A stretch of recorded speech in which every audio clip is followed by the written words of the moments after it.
ಹರೇ ಕೃಷ್ಣ. ಭಗವದ್ಗೀತೆ ಅಧ್ಯಾಯ 1. ಶ್ಲೋಕದ ಅನುವಾದ ಹಾಗೂ ಶ್ಲೋಕದ ಭಾವಾರ್ಥ. ಶ್ಲೋಕ 32. ಕಿಂ ನೋ ರಾಜ್ಯೇನ ಗೋವಿಂದ ಕಿಂ ಭೋಗೈರ್ಜೀವಿತೇನ ವಾ ಯೇಷಾಮರ್ಥಕಾಂಕ್ಷಿತಂ ನೋ ರಾಜ್ಯಂ ಭೋಗಾಃ ಸುಖಾನಿ ಚ. ಶ್ಲೋಕ 33.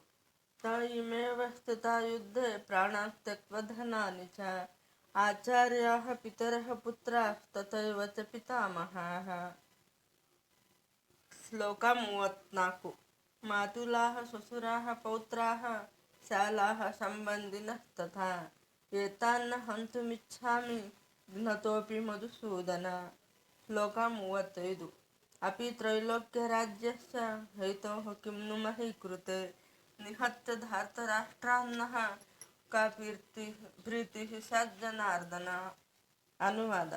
ಹೇ ಗೋವಿಂದ, ಯಾರಿಗೋಸ್ಕರ ನಾವು ರಾಜ್ಯವನ್ನು, ಸುಖವನ್ನು ಮತ್ತು ಬದುಕನ್ನು ಸಹ ಬಯಸುತ್ತೇವೆಯೋ ಅವರೇ ನಮ್ಮ ವಿರುದ್ಧವಾಗಿ ಯುದ್ಧಕ್ಕೆ ಸಿದ್ಧವಾಗಿರುವಾಗ ಅವುಗಳಿಂದ ಏನು ಪ್ರಯೋಜನ?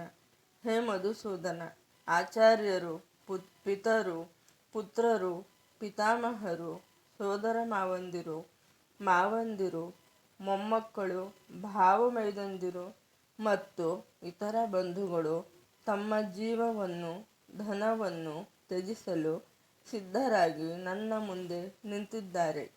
ಅವರು ನನ್ನನ್ನು ಕೊಲ್ಲಬಹುದು, ಆದರೂ ಅವರನ್ನು ಕೊಲ್ಲಲು ನಾನೇಕೆ ಅಪೇಕ್ಷಿಸಬೇಕು? ಹೇ ಜನಾರ್ದನ, ಈ ಭೂಮಿಯ ಮಾತಿರಲಿ, 3 ಲೋಕಗಳನ್ನು ನನಗೆ ಕೊಡುವುದಾದರೂ ನಾನು ಇವರೊಡನೆ ಯುದ್ಧ ಮಾಡಲು ಸಿದ್ಧನಾಗಿಲ್ಲ.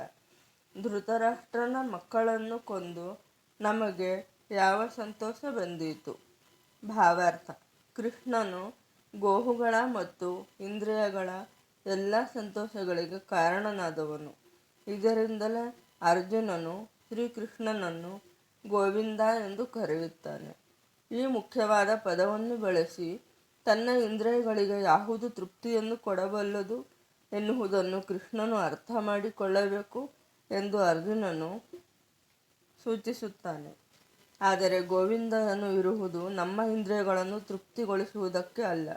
ನಾವು ಗೋವಿಂದನ ಇಂದ್ರಿಯಗಳನ್ನು ತೃಪ್ತಿಗೊಳಿಸಲು ಪ್ರಯತ್ನಿಸಿದರೆ ನಮ್ಮ ಪ್ರಯತ್ನವಿಲ್ಲದೆಯೇ ನಮ್ಮ ಇಂದ್ರಿಯಗಳು ತೃಪ್ತಿ ಹೊಂದುತ್ತವೆ. ಪ್ರಾಪಂಚಿಕವಾಗಿ ಪ್ರತಿಯೊಬ್ಬನು ತನ್ನ ಇಂದ್ರಿಯಗಳನ್ನು ತೃಪ್ತಿಪಡಿಸಲು ಬಯಸುತ್ತಾನೆ ಮತ್ತು ತನ್ನ ಅಪ್ಪಣೆಯಂತೆ ದೇವರು ಈ ತೃಪ್ತಿಗಾಗಿ ಎಲ್ಲವನ್ನೂ ಒದಗಿಸಬೇಕು ಎಂದು ಬಯಸುತ್ತಾನೆ. ದೇವರು ಜೀವಿಗಳ ಯೋಗ್ಯತೆಗಳಿಗೆ ಅನುಗುಣವಾಗಿ ಅವರ ಇಂದ್ರಿಯಗಳಿಗೆ ತೃಪ್ತಿ ಕೊಡುತ್ತಾನೆ, ಆದರೆ ಅವರು ದುರಾಸೆ ಪಡುವಷ್ಟು ಅಲ್ಲ. ಆದರೆ ಯಾರೇ ಆಗಲಿ ಇದರ ವಿರುದ್ಧವಾದ ದಾರಿಯನ್ನು ಹಿಡಿದರೆ, ಎಂದರೆ ತನ್ನ ಇಂದ್ರಿಯಗಳ ತೃಪ್ತಿಯನ್ನು ಬಯಸದೆ ಗೋವಿಂದನ ಇಂದ್ರಿಯಗಳನ್ನು ತೃಪ್ತಿಪಡಿಸಲು ಪ್ರಯತ್ನಿಸಿದರೆ, ಆಗ ಗೋವಿಂದನ ಕೃಪೆಯಿಂದ ಜೀವಿಯ ಎಲ್ಲ ಬಯಕೆಗಳು ಈಡೇರುತ್ತವೆ. ತನ್ನ ಕುಲದ ಮತ್ತು ಕುಟುಂಬದ ಸದಸ್ಯರ ವಿಷಯದಲ್ಲಿ ಅರ್ಜುನನಿಗೆ ಇರುವ ಗಾಢವಾದ ಪ್ರೀತಿಯು ಅವರ ಬಗೆಗೆ ಅರ್ಜುನನಿಗೆ ಇರುವ ಸಹಜ ಕರುಣೆಯಿಂದ ಇಲ್ಲಿ ಭಾಗಶಃ ವ್ಯಕ್ತವಾಗುತ್ತದೆ. ಆದ್ದರಿಂದ ಅವನು ಯುದ್ಧ ಮಾಡಲು ಸಿದ್ಧನಿಲ್ಲ. ಯಾರಿಗೆ ಆದರೂ ತನ್ನ ಸಂಪತ್ತನ್ನು ಬಂಧು ಮಿತ್ರರಿಗೆ ತೋರಿಸಬೇಕೆಂಬ ಅಪೇಕ್ಷೆ ಇರುತ್ತದೆ.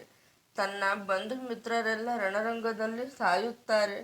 ಆದ್ದರಿಂದ ವಿಜಯವನ್ನು ಗಳಿಸಿದ ಮೇಲೆ ತನ್ನ ಸಂಪತ್ತನ್ನು ಅವರೊಂದಿಗೆ ಹಂಚಿಕೊಳ್ಳುವುದು ಸಾಧ್ಯವಾಗುವುದಿಲ್ಲ ಎನ್ನುವುದು ಅರ್ಜುನನ ಭಯ. ಅಲೌಕಿಕ ಬದುಕಾದರೂ ಸಂಪೂರ್ಣವಾಗಿ ಭಿನ್ನವಾದದ್ದು. ಭಕ್ತನಾದವನು ಭಗವಂತನ ಅಪೇಕ್ಷೆಗಳನ್ನು ಪೂರೈಸಲು ಬಯಸುವುದರಿಂದ ಭಗವಂತನು ಅನುಮತಿ ಕೊಟ್ಟರೆ ಅವನು ಭಗವಂತನ ಸೇವೆಗಾಗಿ ಎಲ್ಲ ಬಗೆಯ ಸಂಪತ್ತನ್ನು ಸ್ವೀಕರಿಸಬಹುದು. ಆದರೆ ಭಗವಂತನು ಅನುಮತಿ ನೀಡದಿದ್ದರೆ 1 ಕಾಸನ್ನೂ ಸ್ವೀಕರಿಸಬಾರದು. ಅರ್ಜುನನಿಗೆ ತನ್ನ ಬಂಧುಗಳನ್ನು ಕೊಲ್ಲಲು ಇಷ್ಟ ಇರಲಿಲ್ಲ. ಅವರನ್ನು ಕೊಲ್ಲುವುದೇ ಅಗತ್ಯವಾದರೆ ಕೃಷ್ಣನೇ ಕೊಲ್ಲಲಿ ಎಂದು ಬಯಸಿದ. ಅವರು ರಣಭೂಮಿಗೆ ಬರುವ ಮೊದಲೇ ಕೃಷ್ಣನು ಅವರನ್ನು ಕೊಂದಿದ್ದಾನೆ. ತಾನೇನಿದ್ದರೂ ಕೃಷ್ಣನ ಸಾಧನವಾಗಬೇಕು ಅಷ್ಟೇ ಎನ್ನುವುದು ಈ ಘಟ್ಟದಲ್ಲಿ ಅರ್ಜುನನಿಗೆ ತಿಳಿದಿರಲಿಲ್ಲ. ಈ ಸಂಗತಿಯನ್ನು ಮುಂದಿನ ಅಧ್ಯಾಯಗಳಲ್ಲಿ ತಿಳಿಸಲಾಗಿದೆ. ಭಗವಂತನ ಸಹಜ ಭಕ್ತನಾದ ಅರ್ಜುನನಿಗೆ ದುಷ್ಕೃತ್ಯ ಮಾಡಿದ ತನ್ನ ದಾಯಾದಿಗಳು ಮತ್ತು ಸೋದರರಿಗೆ ಪ್ರತೀಕಾರ ಮಾಡಲು ಇಷ್ಟವಿರಲಿಲ್ಲ. ಆದರೆ ಅವರೆಲ್ಲರೂ ಹತರಾಗಬೇಕು ಎನ್ನುವುದು ಭಗವಂತನ ಯೋಜನೆ. ಭಗವಂತನ ಭಕ್ತನು ದುಷ್ಕರ್ಮಿಯ ವಿರುದ್ಧ ಪ್ರತೀಕಾರ ಮಾಡುವುದಿಲ್ಲ. ಆದರೆ ದುಷ್ಕರ್ಮಿಯು ಭಕ್ತನಿಗೆ ಮಾಡುವ ಯಾವುದೇ ಕೆಡುಕನ್ನು ಭಗವಂತನು ಸಹಿಸುವುದಿಲ್ಲ. ತನ್ನ ವಿರುದ್ಧವಾಗಿ ಅಪರಾಧ ಮಾಡಿದರೆ ಭಗವಂತನು ಅದನ್ನು ಕ್ಷಮಿಸಬಲ್ಲ. ಆದರೆ ತನ್ನ ಭಕ್ತರಿಗೆ ಕೆಡುಕನ್ನು ಮಾಡಿದವರನ್ನು ಭಗವಂತನು ಎಂದಿಗೂ ಕ್ಷಮಿಸುವುದಿಲ್ಲ. ಆದ್ದರಿಂದ ಅರ್ಜುನನು ದುಷ್ಕರ್ಮಿಗಳನ್ನು ಕ್ಷಮಿಸಲು ಬಯಸಿದರೂ ಭಗವಂತನು ಅವರನ್ನು ಕೊಲ್ಲಲು ಸಂಕಲ್ಪಿಸಿದ್ದ. ಹರೇ ಕೃಷ್ಣ.